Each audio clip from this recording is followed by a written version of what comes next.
And Hello. we're live. Hello. Hi. All right. Well, welcome to episode 4 of the DEI Unmasked Conversations That Bridge podcast. Tonight, our episode theme is It's Okay Not to Be Okay. And please let that sink in because, has it been just an interesting 2024 till now? And I think everyone on this call can attest to that. So we're just grateful to be here.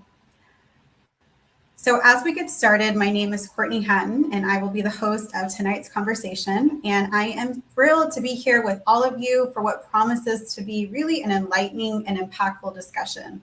So before we hop into today's episode, we'd like to make it clear that the views and opinions expressed on this podcast are solely those of the individuals involved and do not necessarily reflect the views of any organization, company, or entity that we may be associated with. Our discussions are personal and meant for entertainment and informative purposes only. And during this live, if you would like to utilize any closed captions, we encourage you to do so. And to enable closed captions, simply navigate to the settings on whichever viewing platform you're using.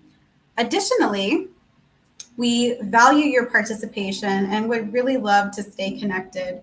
Please visit our LinkedIn page and follow us. And while you're there, we encourage you to sign up for our email list once launched.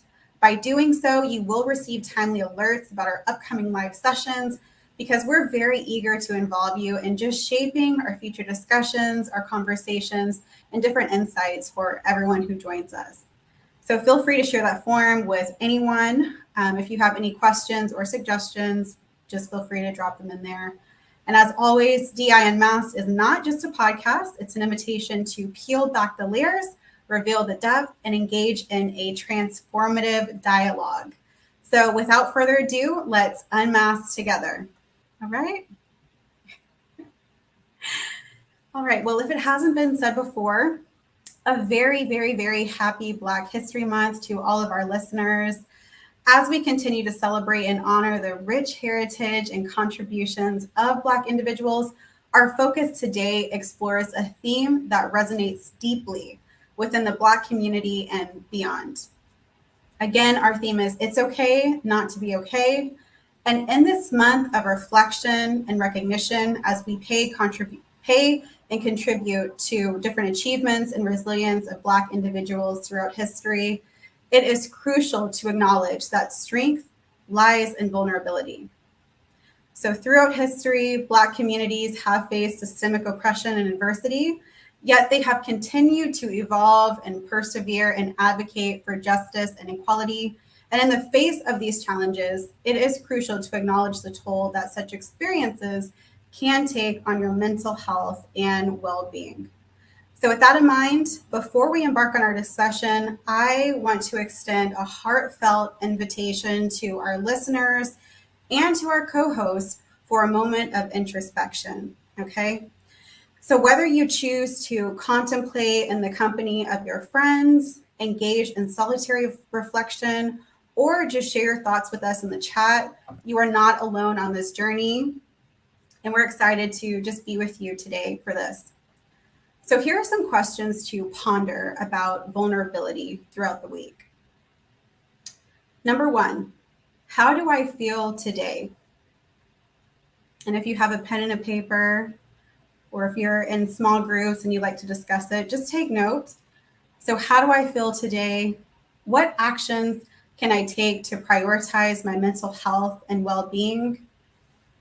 Number 3, how do I prioritize self-care and support in my daily life? And are there areas where I could improve and nurture my mental health? Number 4, am I giving myself permission to embrace my vulnerabilities and seek help when needed? Number 5, what societal or cultural factors contribute to the stigma surrounding mental health? And how have these affected my own attitudes towards seeking help or expressing vulnerability? And then the last question, in what ways have historical injustices and systemic oppression impacted my mental health and well-being? both personally and intergenerationally. So just take a moment to reflect on those questions. Just take them with you throughout the week and the weekend and just see what kind of answers you come up with. So now that we've taken a moment for introspection and we've set the stage for our discussion, let's dive into our first segment, which is exploring the impact of racial trauma. So I do have a definition today. So as defined by the U.S. Department of Veteran Affairs, racial trauma encompasses the stress stemming from racism, discrimination, and race-related stressors such as hurtful comments or barriers to advancement. So whether this is a single incident or the cumulative effect of ongoing discrimination, racial trauma deeply impacts individuals. And in line with the theme of it's okay not to be okay, we're going to examine how these experiences of systemic oppression and racial injustice deeply affect the mental health and well-being of individuals. And as we navigate this important conversation, let's continue to reflect on the different ways in which this happens while acknowledging our struggles. Okay? So with that, I'm going to stop talking and turn the conversation over to our co-host. So co-host, are you ready? How would you define racial trauma and how do you see it manifesting in our society today?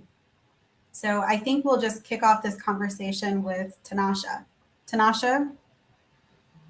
All right. That is such a profound question, Courtni, and one of those things I consistently find myself pondering just going through life. I call it EWB, existing while Black.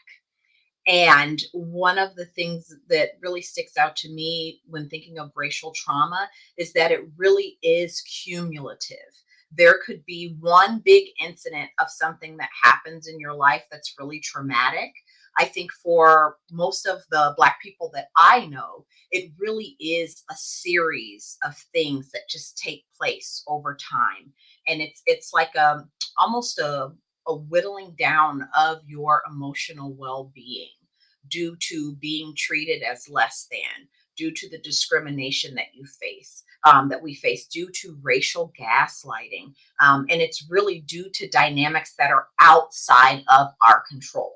So those are the two big things I think about when I think about racial trauma, is that not only is it cumulative for so many of us, but we cannot outsmart racial trauma in terms of keeping ourselves safe from it, because it comes from the people around us. So those are the big things that I think about when I think about racial trauma. Thank you, Tanasha. That's so true.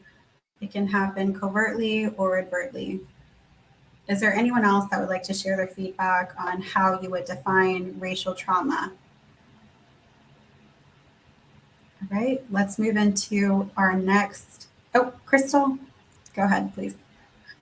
Yeah, I just wanted to also acknowledge that racial trauma can also exist within your own community. Was just speaking with a friend of mine earlier today, and just from the standpoint of, skin tones or dialects, like you can experience racial trauma within your own racial group. That happens a lot, and it's not talked about enough, in my opinion. I see it happen still every day, even though we know that it, originated um, during slavery times. But yeah, like it's still a thing. It still very much happens within your own racial group. You can be not dark enough, not light enough, or if you're biracial, depending upon how you were brought up, like people can view you not white or not Black or not this or not that enough. So I feel like racial trauma definitely does exist it can exist within your own racial group as well. Thank you for that, Chrystal. Tanasha, you want to piggyback on that? Yes, and that is such an amazing point that you raised, Chrystal. It is so true. I will say throughout my life, I have been told that, I wasn't Black enough. Or people say, well, you're Black, but you're not that kind of Black. And I'm like, I don't really understand what that means, because to me, my Black is just one of the ways in which to be Black. But for example, anybody who knows me will tell you in a heartbeat, my favorite musical artist, it's John Mayer. I love the Mayor. I don't care what anybody says. He makes my absolute favorite music on the planet. And people are like, but you're Black. I'm like, and so I'm less Black because I love John Mayer. But guess what? I'm also one hell of a dancer. So there you go. I guess it all balances itself out. But there's definitely those things that we can deal with that come from people who should really have a shared experience with us, and on a lot of levels do have a shared experience with us, but may hold their own biases, their own internal biases about what is considered Black enough. And so we just wind up traumatizing one another when, frankly, society at large is already going to do that to us, whether we want it to happen or not. So thank you for raising that point, Chrystal, because that was such an excellent point. And I think all of this.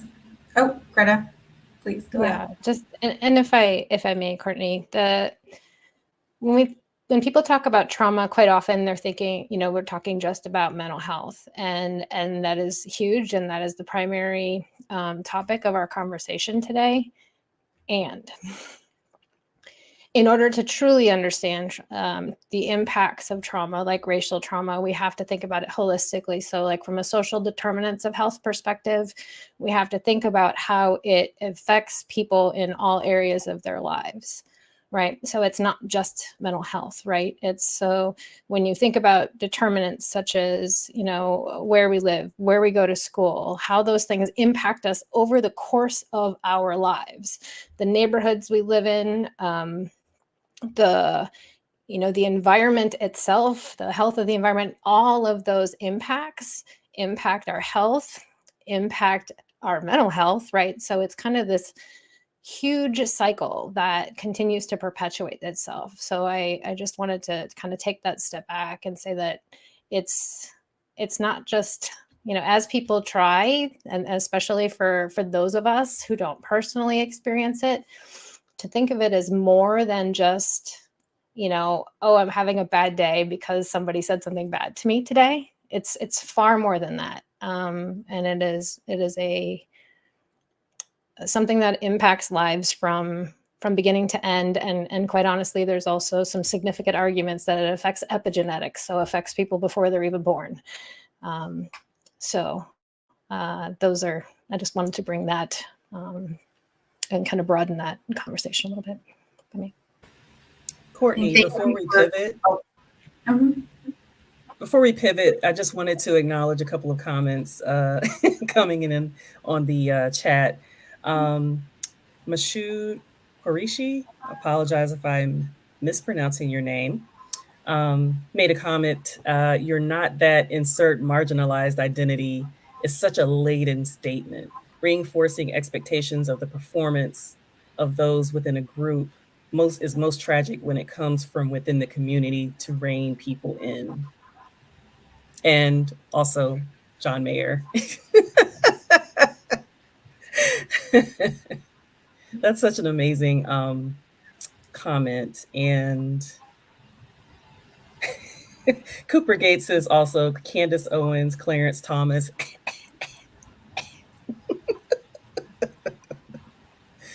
So many ways to be Black. Yeah. Yes, exactly. Well, thank you, Chrystal, for highlighting those comments. And thank you, everyone, for commenting and engaging and just really expanding this conversation. As Chrystal mentioned, Tanasha and Greta, this racial trauma in general, it's long lasting. So it's not like stress where you get nervous about something, it stays in your body for a short period of time, and then you can move on. Trauma stays with you, and there can be adverse effects to holding onto that trauma, even generationally. So with that question, or with that statement rather, I have a question again for the larger group. So, building on what was just mentioned, how does racial trauma impact individuals' mental health and well being? And what are some coping mechanisms that people use or can use to navigate these challenges? Are there any volunteers, Leandra? Yeah, I'll start. So racial trauma can have a variety of impacts on one's mind and body, as they're all existing in the same being here. Mind and body are not all that separate. So it can result in, anxiety, depression. It impacts the way that you are interacting with others. It impacts the way that you're interacting with work, with school, with how you're learning, and also with what you are expecting of yourself.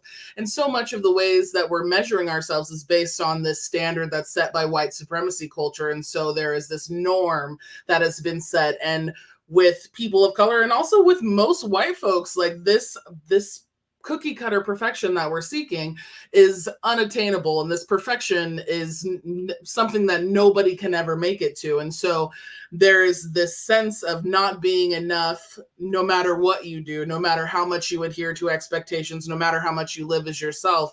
And that can really, in so many ways, poison your experience. And so I think the ways that people cope with these in terms of positive coping is seeking community, having spaces where you can be honest, where you have people who have, shared lived experience with you, where you don't have to explain all of the nuance because people are nodding as you say it, as the room nods with me. Thank y'all for giving this example right here. And it's just, something that just really seeps into everything. It's hard to, there's really no undoing. It's really like a relearning that has to occur to really move forward with this racial trauma because it's in our bones. And I am going a little bit on a tangent. It's really nuanced and it's hard. Like you can't separate yourself from it. And so there are just ways that you have to like do the work and do better and try not to instill that harm upon other folks. But it is a lifelong struggle as well. No matter how firm you feel in your Blackness or your whatever your race, ethnicity is, there are still going to be people who regard you as too much or not enough of whatever you're trying to be. And I think I'll punctuate it there. Thank you, Leandra. I think that's so important. And to your point, community is everything. When there is shame or nervousness, having spaces where you can be yourself really do remove that. Chrystal, I see you came off mute. Yes, Leandra has the comments on fire. Deo Fashoro said, preach. Tiffany Tiffany Castango, Tagno says, you better say it. I'm sorry, Tiffany, I butchered your last name. Tiffany's a friend of mine, so she'll be okay. She'll understand. I apologize. Soulfed, she said hashtag Soulfed. Cooper Gates says it sounds so narcissistic. I am enough in this category to qualify, but you're not. Never mind the fact that 1/8 Black was enough for white supremacy to reign in Plessy versus Ferguson. That's definitely true. Community is so powerful, Tiffany noted.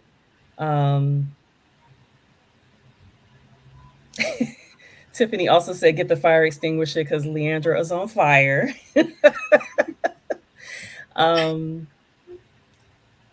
And she also said grateful for having Tanasha for that too. And we just expressed our gratitude today for one another to have the space while we do the work in the space. I love that.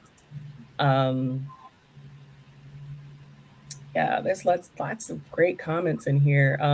Leandra, thank you for your insight regarding racial trauma and the connection with the white supremacy culture characteristic of perfectionism and the importance of finding community. That was from Anna Maria Desmason Cornejo. I think that's how I pronounce it. Let's see, lots of interaction here. Thanks, guys in the audience. Keep it up. We love seeing comments from you all. So I'll turn it back to Courtni. Yeah. Well, thank you for that, Chrystal, and thank you all again. It's really, we really love the dialogue. It really helps us And hopefully our conversation is sparking something too. Seems like it is, which is good. So thank you all for sharing your perspectives. Excuse me, a little tongue-tied today. Racial trauma really can have such a lasting impact on our mental health and well-being. But now that we have explored the impact of racial trauma, let's just shift our focus to another crucial aspect of mental health: cultural stigma. So before we dive into this topic, I want to see with you, Chrystal, again, if there are anything else that you'd like us to highlight before we move to the next segment. Yes, actually, there's a question. Maybe we can, I can Okay. read it and we can all ponder it and then answer it by the end of the call, or by the end of the program here. Cooper posed a really great question. Cooper Gates. He says, I'm not necessarily looking to spark a debate, but I'm curious as to how you all debunk and handle anti-DEI talking points and how exhausting and difficult it can be. I thought that was a really great question, especially since our purpose is to try and present a forum for everyone to vent their frustrations or maybe share ideas about how we can keep DEI programs going within our organizations. Okay, perfect. And thank you, Cooper, so much for sharing that question. We will be sure to round robin at the end of our call today and make sure that we answer your question. So if anyone else has questions, just feel free to drop them in the chat and we will answer it. So with that, we're going to quickly transition to a few questions about cultural stigma. We're first going to unpack with a definition. So according to the National Library of Medicine, cultural stigma refers to negative perceptions, attitudes, and beliefs held by a society or a particular cultural group towards individuals who deviate from perceived social norms or expectations. And as we recently discussed, this stigma can often lead to discrimination, marginalization, and social exclusion of those individuals. So, co-host, I have a question for you. How do you think cultural stigma impacts individuals' mental health within different communities? Is there anyone that wants to take on this question? Tanasha? Yes. Thank you, Courtney. I think cultural stigma is one of those things that it can almost feel like kind of a weight that you carry with you if you go outside of what's deemed the norm for your culture. And the interesting thing, like we were talking about earlier, getting into colorism, is that sometimes you get grief from people in your own community for going outside of what is perceived as being the norm for that community. Like, say, if someone identifies as queer and let's say they dated a woman first and then they fall in love with a man, then they may have friends, and this has happened to people I know. They may have friends who are lesbians who are like, oh, well, now you're not really okay. So you weren't a lesbian to begin with. Were you a lesbian? You weren't a lesbian. Were you just bisexual the whole time? And people will get almost sort of defensive about what someone else is doing in their life, even though the whole point of falling under any part of the queer spectrum is being able to love whomever it is that you love, especially when you're talking about consenting adults. And so you can face that cultural stigma sometimes coming from your own group, and from outside groups it can look like things like, I can remember my mom calling me at work once, and one of my coworkers who was a white man saying to me, someone's on the phone and they said that they're your mom. And I was like, oh, okay. And so I take the call, and afterwards he says, was that your mom? And I said, yeah. Well, I just wasn't sure. And I was like, oh, okay. Well, she didn't sound Black. And I thought, well, how does one sound Black? And so I kind of asked the question, because he or she wasn't conforming to what this individual thought a Black woman should sound like. And that can be one of the things sometimes when you face a cultural stigma, is if you're in a position where you can, to kind of ask questions of the person who's showing that they have this stigma against something, to get them to think a little more critically about what they're saying, because sometimes you can kind of lead people into a deeper, more meaningful conclusion just by asking them some kind of insightful questions. Okay. And so if my mom were a Black woman, how did you expect her to sound? Was there something that you expected from her? And so cultural stigma can be really interesting because it really can come from the group you belong to, if you deviate from that group's norms, or it can come from an outside group if you deviate from what they perceive, what their stereotyped view of you is meant to be.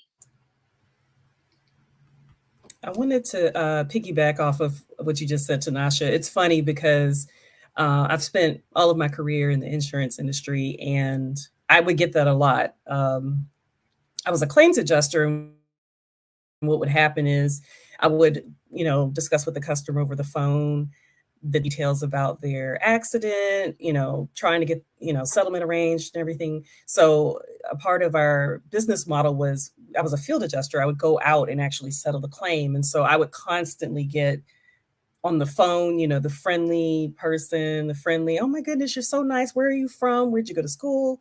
And then when I show up to actually, get the document signed, issue the check, I would always get, but you didn't sound Black on the phone.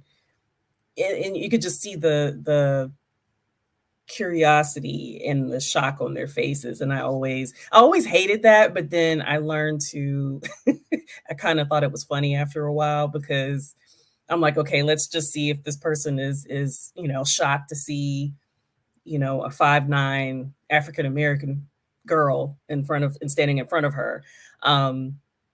But yeah, it's interesting. And I'd asked somebody one time, I said, well, what does a Black person sound like on the phone? And she's like, well, and I'm like, no, I don't know. Please tell me. Enlighten me. I don't know. I don't know how that they're supposed to sound. And I mean, it was just, I started periodically asking people that because I'm curious. I want to know, like, what is it that would lead someone to believe that, hey, she's not Black, she's okay. But then I'm still not the same okay person now that you see me face to face. Now that you see that I'm not exactly what you envisioned, why does that make everything different? So I used to do that, and I used to kind of like reflect on that quite a bit. Thank you so much for sharing that. Tanasha, do you want to add to that? Yes, those are such excellent points, Chrystal. And one of the things I was thinking about as we're going through and we're talking about this impact on mental health. I don't know if anyone has watched, they did a great documentary about the last, I want to say 18 months of Dr. Martin Luther King Jr.'s life, King in the Wilderness, I believe it's called. And it was so interesting, and thinking about the work that he did and everything that he took on. People don't sometimes realize when he was assassinated at 39, he had the heart of a 60-year-old individual. So when we think of the impact that any going against what the culture says is the norm, it can really come at a great cost to someone. And people really can struggle with their mental health and their mental well-being because, and to go to, I believe it was Cooper who was asking the question we're going to really get into at the end of the podcast, to kind of get into just a little bit of what Cooper was saying. It is an exhausting dynamic to be out in the world trying to work against cultural stigmas and do work under the diversity, equity, inclusion, belonging space, to do work under that umbrella, while also belonging to groups that face so much oppression. So when you do this work, like when we are doing this work as Black women, or if someone has a disability and you belong to these different groups that face these cultural stigmas and this oppression, it's just added emotional labor.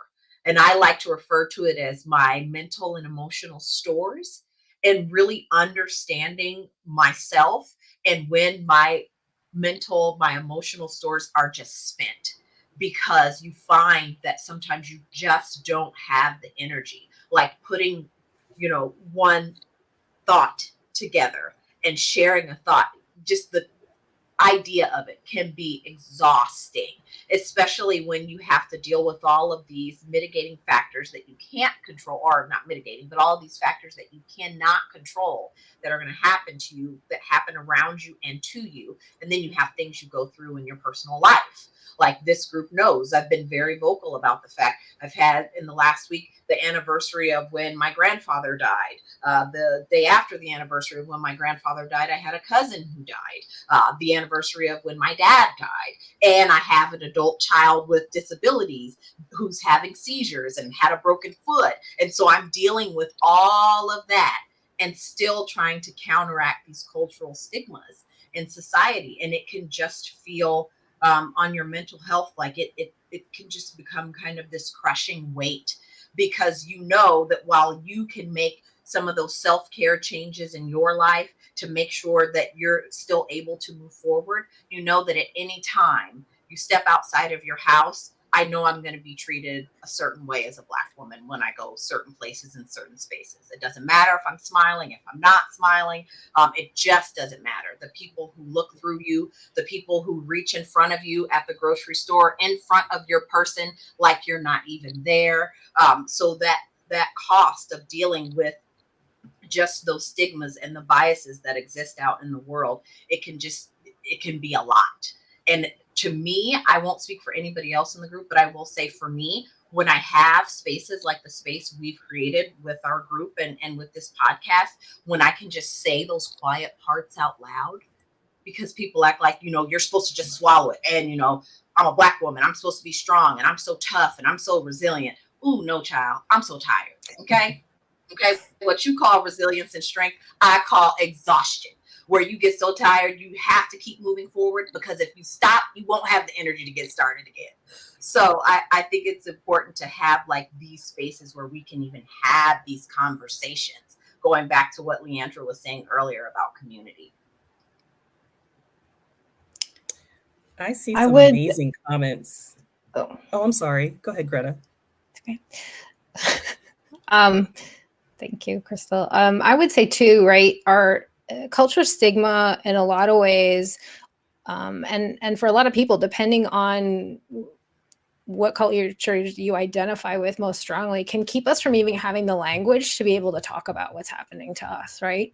Can keep us from being able to have an understanding, because if we don't have a language to name what's happening, right? So you're feeling all of these things and you don't have a way to talk about it, to share it, to identify it, right? So it can really create barriers for even, being able to begin to talk about what's happening to you, what you're feeling, experiencing, whatever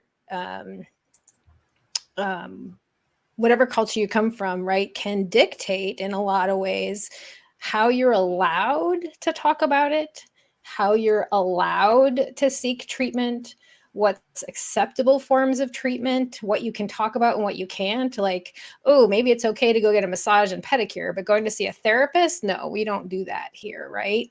So you're able to do really, surface level self-care, but what about the really deeper levels of self-care that are really important to being able to address these issues, much less the levels of community care that are so important. And there are so many communities where that just is not there, where that it's not okay to talk about not being okay.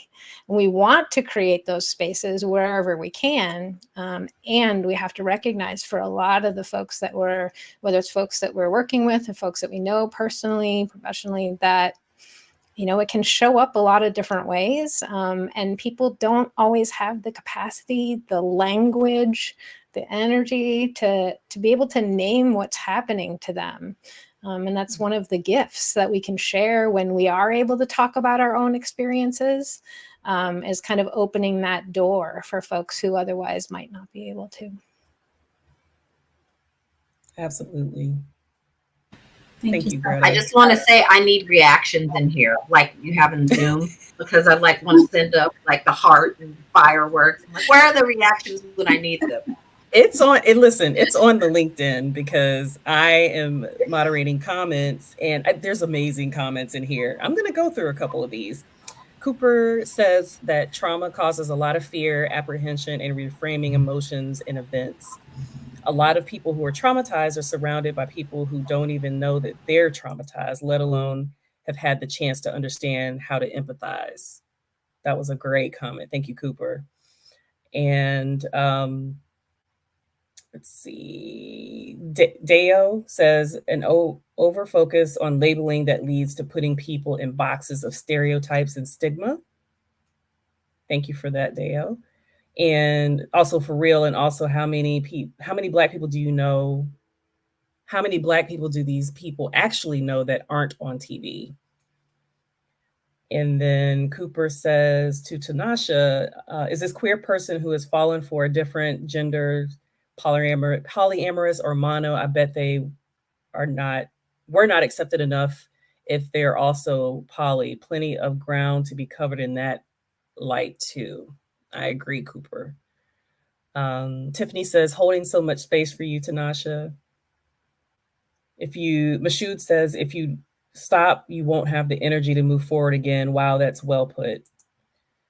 And let's see. Cooper says, when someone is so curious to know if a person over the phone is Black or not, ask that curious person what changes about their perception of that person over the phone as a result of the question being answered. Knowing the answer changes precisely 0 things about character, personality of a person over the phone. I agree. Let's see. Cooper says, you Black people don't help yourselves is one of the worst. And I agree with that too. I hear that quite a bit, unfortunately. Anna Maria says, the experiences that Tanasha and Chrystal shared resonate with another characteristic of white supremacy culture, the right to comfort, in parentheses, Tima Akum, how people racialized white experiencing privilege feel comfortable to satiate their curiosity by commenting and asking. Thank you for your insights, Tanasha and Chrystal. Thank you, Anna Maria. We appreciate that. I definitely appreciate that as well. Great comments. Thank you, everybody. Yes, thank you, everyone. And thank you so much for just your feedback, Tanasha, Greta, Chrystal, Leandra, because really we know that cultural stigma, it can lead to isolation, it can lead to fear, and it can lead to shame, which will prevent people from seeking the help that's needed, which can have longer and more adverse impacts in the future. So with that said, I would like to talk about how to create a more inclusive and supportive environment. So co-host, this is for you. How can we work towards creating a more inclusive and supportive environment for individuals facing any mental health challenge, regardless of cultural backgrounds? And listeners, viewers, we would also love to hear from you in the comments if you would like to share. So is there anyone who would like to get us? Oh, Leandra, I see you're on mute. Yeah, I would love to get us started. I think this is a huge question. I think that when we're talking about mental health and how to support people in environments, there's work environments, there's home environments, or just being out in the wild and supporting people's mental health by being a good human to others.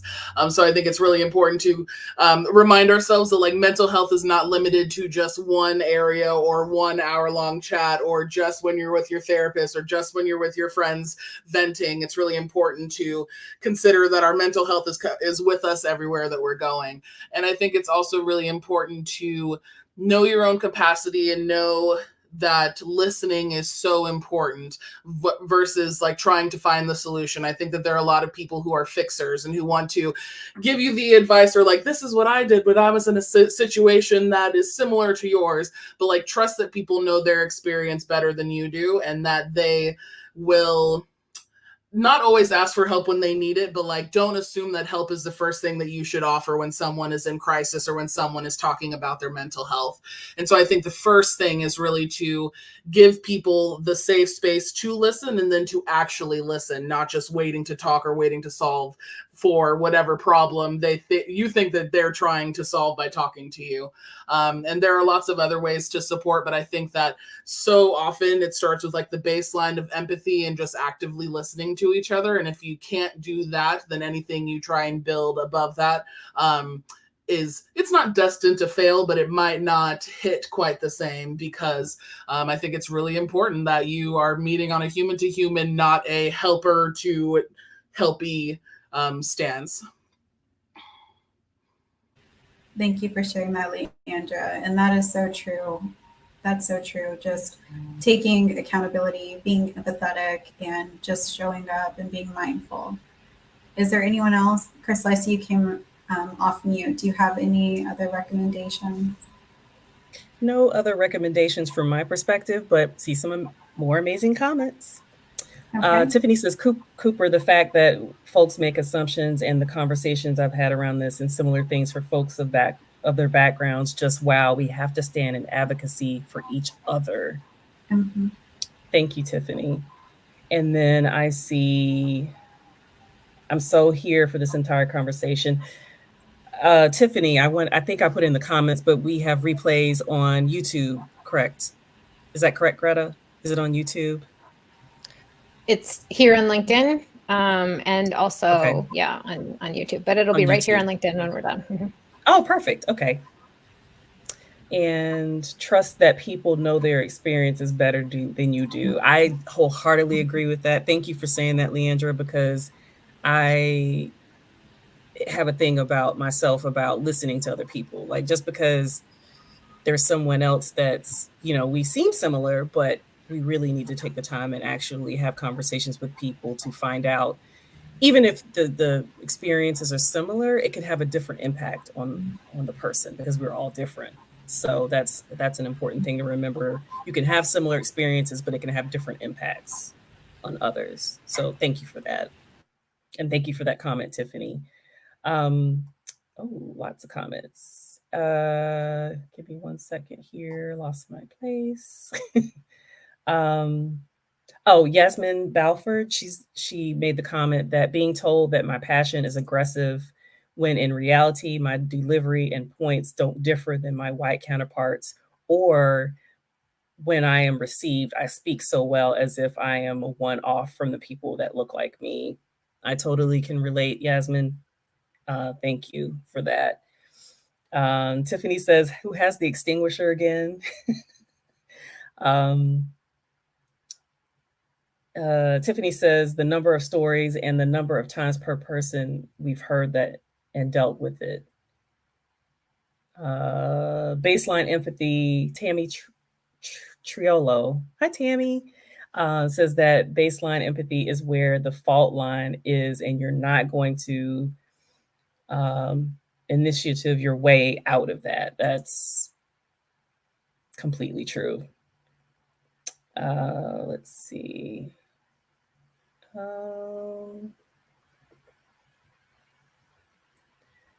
Cooper says, any given day and moment can trigger individually. All good, but appreciate the acknowledgement. And yes, these are some amazing comments in here. I encourage the hosts here to go back and go through all of these once we're done, because there's some lots of great comments that I'm not even reading, because I'm trying to be mindful of the time. Well, thank you, Chrystal, for looping everyone in. These are great comments, great conversation. And we just encourage you to continue the conversation after the podcast is over, because there's still a lot of work that needs to be done. So with that said, we're going to transition to the last segment for tonight's episode. And we are going to speak about resilience and support and how we build that. So I have a question, again, sticking with our theme of definitions. Let's talk about resilience first. So co-hosts, listeners, viewers, how do you define resilience, and why is it essential, especially in the context of well-being and mental health? Is there anyone who would like to get us started with that question?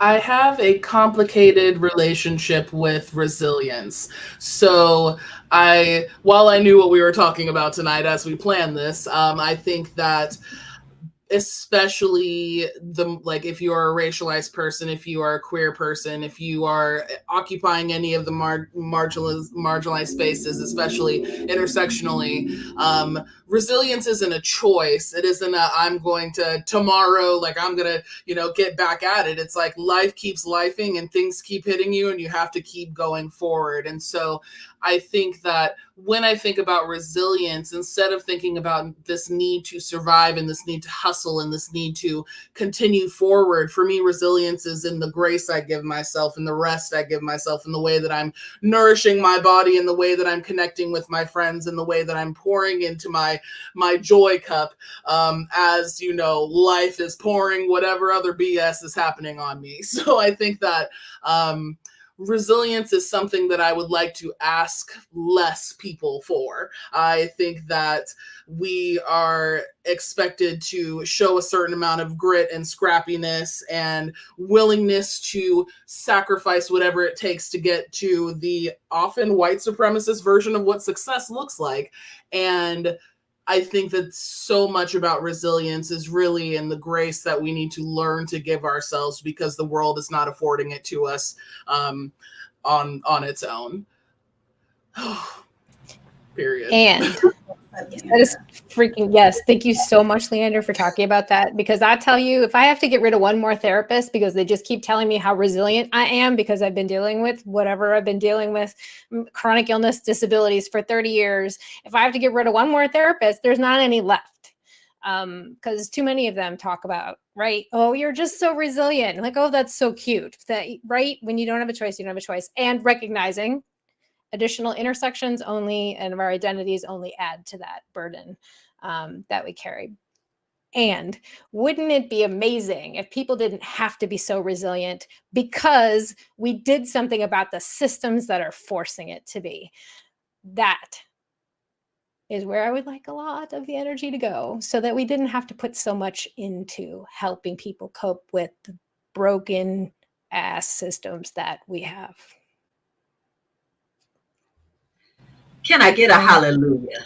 Can I get a hallelujah? Like I need reactions in here because y'all are just, we all know, the five of us know when we get together, we are preaching to one another. But something happens when we get into this space, and I don't know what it is. It's like the great conversations we have, especially with the great feedback from the audience, it just takes it to another level. And I'm like, I can't sit still. I'm over here like, yes. And the thing keeps saying your mic is muted. I'm like, I'm commenting, but they don't need to hear what I'm saying. But yes. It just, resilience. No, I'm so tired of being resilient and people telling me that, God or the universe only gives me what I can handle. And I'm like, well, does that entity even know me? Because I'm not supposed to have to handle all this as just one person. So if they know me, shouldn't they know better? But resilience, it's one of those things where we want to be able to be resilient in terms of being able to recover. But just like you were saying, Greta, the real point is we shouldn't have to. Because that is one of the things that I've noticed for so many of the people in my life, people I just love and adore, and all of the different marginalized communities to which we belong, that it's like you're always in a process of having to recharge your battery because life is going to be lifing no matter what you do. You could do everything well to the best of your ability and life will still come by and go, surprise. And sometimes it's not a surprise. Like, when you face general racism out in the world, it's not a surprise. I always say never surprised, perpetually disappointed when it comes to racism. Never surprised, perpetually disappointed.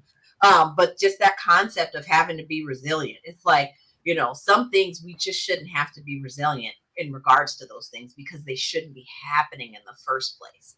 And for people who don't have to deal with those experiences on a societal level, it can be very difficult for them to understand because for them, it's an abstract concept. It's not a daily occurrence. It's not something that they have to keep taking on because it's not happening to them. It's not impacting them.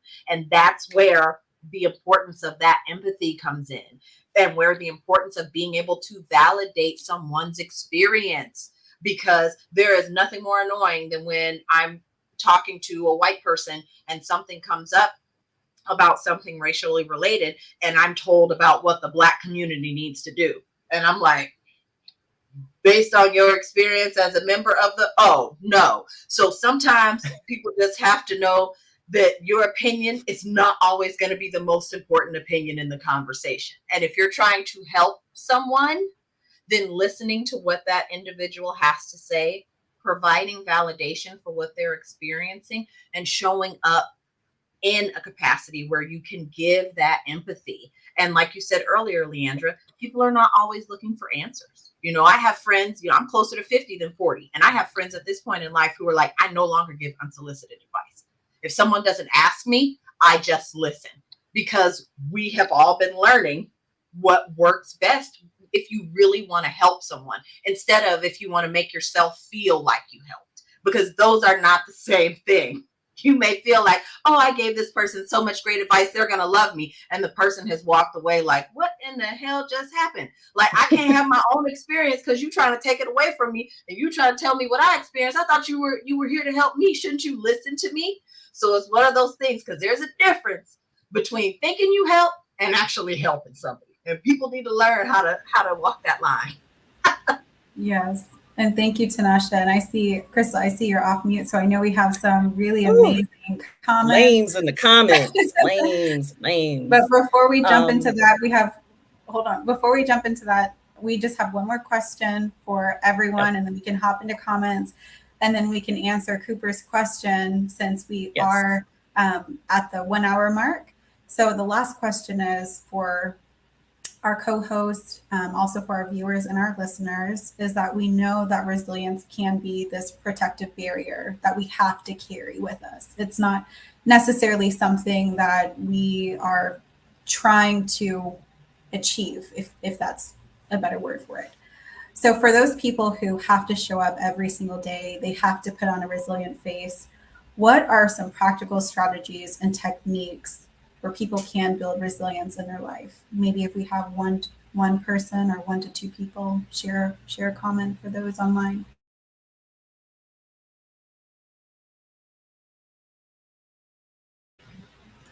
I mean, I'm always going to recommend, like, if you can find a therapist, like Greta did mention that it's hard to find a therapist that gets you. I think it's really important to find someone that you can talk to who is equipped and ready and has the capacity to listen and hold that space for you. So it may not be a therapist. It could be a mentor, a coach, a bestie. I think it's really important that you lean on people that you trust, or that you find someone that you trust. I think that that's hard, and it's hard to know who is trustworthy, because sometimes the people we trust the most do us dirty as well. But I think it's really important to continue trying.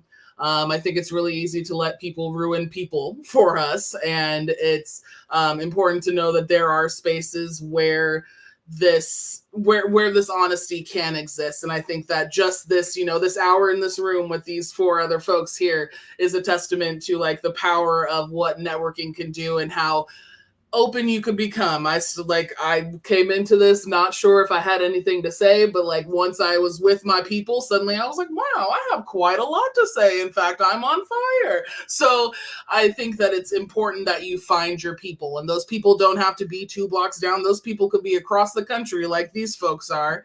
And it's just important to find that connection, even if it is someone that you just text with, or if it's someone that you're getting on a LinkedIn Live with. It's important to have someone that cares about you, and someone that you reciprocate that care for.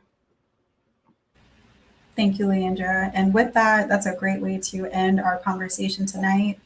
With that, I'm going to, Chrystal, I'm going to give you the baton, the virtual baton, and I am going to pass the conversation over for you. So if you could just lead us through the comments and lead us through answering Cooper's question. Listen, I don't care what anybody says. We have the best audience, the best participants. You all will see once you go through the comments. All right, so let's dive in. Katrina Davis Kendrick, she's actually my cousin. Hey, Katrina. She says decolonizing mental health is key. And she says that Raquel Martin, PhD, is doing this work actively. And Tiffany and Katrina have been like kind of, yeah, so she's saying that you and Tiffany have talked about it, Tanasha. So Katrina dropped a link for Raquel's website in the comments in case you all want to check that out later. Let's see. Resilience is in the rest. Mandis McAllister.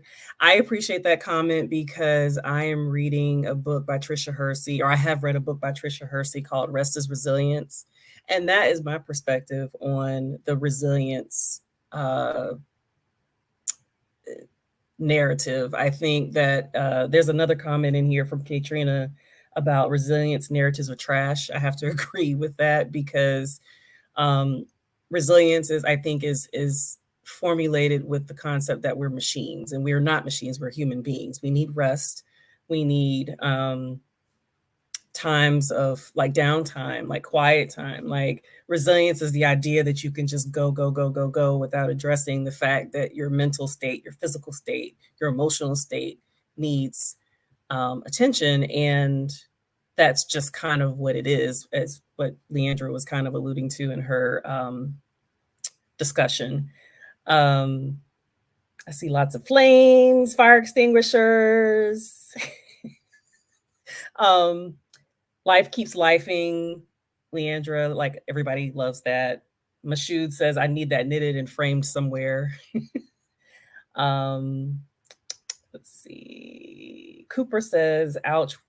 When someone says for a Black person, I think of instances where the disrespect is actually accurate, like Ray Comfort is kind for a bigoted, theocratic young earth creationist. Katrina says self-preservation is a countermeasure to resilience. I definitely agree with that. Let's see. I'm trying to be mindful of the time here. And then we just have a few minutes. Question, what is the relationship between resilience and lack of belonging? And Katrina actually answered the question from her perspective in the comments. It stresses individualism. Do it on your own. If you can't figure it out, it's your fault. That was her interpretation of the two. Let's see. Anna Maria says, yes, Leandra, again, mic drop. Can we please stop fetishizing resilience? Narratives of prolonged resilience are incredibly harmful and lead to further dehumanization of people, forcing colonial, settler colonial, and imperial violence. Conceptualization of resilience as having thick skin or admirable superhuman strength is often used to absolve people, perpetuating violence and oppression of their responsibility, and serves as a scapegoat to ignore their own complicity. Ooh, that right there. Anna Maria, you just got a new follower. That was a mic drop in itself right there. That was, whew. Let's see. There's lots of comments. Should we answer Cooper's question that we put a pin in since yes. We're running out of time here? I know that personally, when it comes to like dealing with folks who are trying to get rid of DEI, I think it's really important to remember that it is hard to change hearts and minds in a lot of situations, but changing policy is going to change behavior. And so when I think about things like recently in my mom's neighborhood, they have gotten rid of all of the corners and have made them into ramp-friendly curbs. And so now people who have suitcases, people who have rolling backpacks, people who are in wheelchairs, people who just don't want to step up on the curb now are enjoying that new thing. I think that as we are changing policies to make things more inclusive of everybody, a rising tide lifts all boats, if you will. There are ways that we can change policies that are going to, by default, impact the communities that we are trying to uplift. It's, that's an ideal world scenario where suddenly we're just changing all policies, but I think it's really important to not rely on people being good in their hearts to do right by marginalized communities, because we've been asking for people to be good for a long time, period. Do we have one more comment before we close out tonight's call? I would just say to Cooper's comment, that was such a great answer, Leandra, about handling those anti-DEI talking points. But as we were talking about a little bit earlier, it can definitely be exhausting and difficult to try to have those conversations, because one of the things you can face for speaking up is being kind of vilified. And then you start to be looked at as a problem. And then they start to try to find ways to keep you a little bit quieter in your place of business. I've been through some of that. There are reasons that, I'm no longer in a corporate space. One of the things that I have found that has been really helpful for me when we talked about therapy earlier, and Dr. Raquel Martin, who's amazing, but I got myself a therapist who is a Black woman. And that has been a saving grace. I've been in therapy consistently for 13 years. And the last year of therapy that I have been with my therapist, who is a Black woman, has been the most productive time that I have spent in therapy. So for as exhausting and as difficult as this work can be, having this community, having a therapist who really does understand, where you don't have to explain why things are exhausting because they have those experiences and they already know, those things can make such a difference and give you the strength, certainly give me the strength to keep going forward on this journey. Thank you so much, Tanasha. And so before we close out tonight's call, I will also say, Cooper, sometimes people aren't ready to have the conversation. And as DEI practitioners, as people who want to move the needle forward, it's hard to accept that, but we have to accept and respect people's opinions and decisions. And we can't provoke or push someone to believe what we believe, even if we try and we want to. So that's, unfortunately, we just have to be okay with stopping the conversation or waiting to discuss it at a later time. So that concludes our exploration of It's Okay Not to Be Okay. We truly appreciate you all joining tonight. We hope this episode has sparked some meaningful reflections and conversations about the importance of support, resilience, self-care, and navigating the mental health and well-being landscape. So remember that it is okay not to be okay. It's okay to lean on others for support and have a network, and to prioritize your well-being. So together, let's continue to work forward to break the stigma surrounding mental health and foster environments of understanding and compassion. If you have any thoughts, questions, or stories you would like to share, we would love to hear from you. Feel free to connect with us on LinkedIn or use our hashtag, which is hashtag DEI Unmasked, if you would like to comment or share this episode on your social channels. Before we sign off, we do want to emphasize again that the conversation does not end here. So with that, stay true to yourselves, continue to embrace the diversity of expression around you. And as always, keep unmasking, keep engaging, and let's continue to shape a future where diversity is celebrated, equity is a norm, and inclusion is second nature. Thank you so much for unmasking with us. Until next time, stay curious, stay open, and let's continue to keep unmasking the world around us. Bye.